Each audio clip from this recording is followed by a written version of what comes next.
Yo, what's up mga kaibigan? Halina tayo magkwentuhan. Si Nikola Jokic ay una pa din nga sa MVP ladder kahit na gumagawa si Giannis Antetokounmpo ng league best 32.3 points, 11.6 rebounds, 5.9 assists and very efficient 60.1% shooting sa field. Kahit na si Shai Gilgeous-Alexander ay pinapangunahan ng second youngest team sa NBA sa 15-game win streak at sa record na 30 wins and 5 losses. Nakikita ba din nga ng madami si Nikola Jokic bilang leading MVP candidate ng NBA. Ang mga version nga ni Giannis at SGA ngayon ay kayang-kaya ng manalo ng MVP kung hindi lang historic stats ang ginagawa ni Jokic ngayon. Ayaw na nga ng NBA na ibigay pa sa kanyang MVP award dahil hindi nga siya mahakot sa mga fans at wala siyang ginagawa para i-promote ang sport.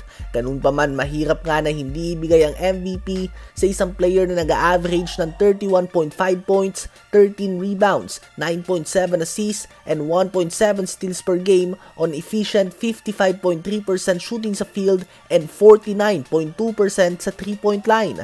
Ito nga ang peak so far ni Nikola Jokic at literal nga na nasa consideration ito for greatest of all time. We can argue na ang best version ni Jokic ay kayang makipagsabayan sa mga peak nila Michael Jordan, LeBron James, Tim Duncan, Kareem Abdul-Jabbar, Shaquille O'Neal o kung sino pa man.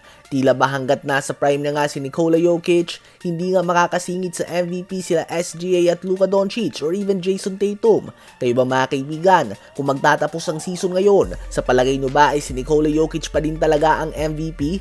Ngayon ay tumungo naman tayo sa Phoenix Suns. Matapos ang 4 na magkakasunod na talo at 7 talo sa huling 8 laro, ang Phoenix Suns ay gagawa ng malaking pagbabago at ito ay ang ilalagay nga nila si Bradley Beal at Jusuf Nurkic sa kanilang bench at papalitan sila ng rookie Ryan Dunn at Mason Plumlee.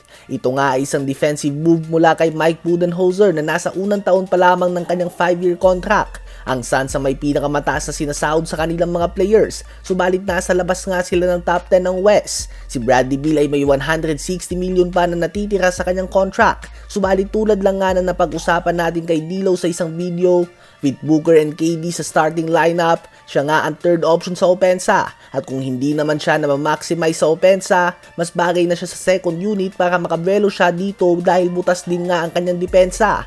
Siya na din nga yung tipo ng player na kayang umiscore ng 25 points, subalit bibigyan niya din nga ang kanyang matchup ng 25 points o higit pa. Ang problema bilang starter ay hindi niya magawa na makuha ang 25 points dahil umiikot nga ang opensa kay KD at Booker at kapag hindi makakuha ng tira yung dalawa, doon lang nga mabibigyan ng chance si Bradley Beal at yan nga ang definition ng third option. So final experiment nga ito ng Phoenix Suns bago sumapit ang February 6 trade deadline. Kapag hindi pa din ito naging epektibo at hindi pa din sila nakabawi sa napakatinding Western Conference, asahan na ang Phoenix Suns ay ang isa sa mga team na magiging very active sa trade deadline.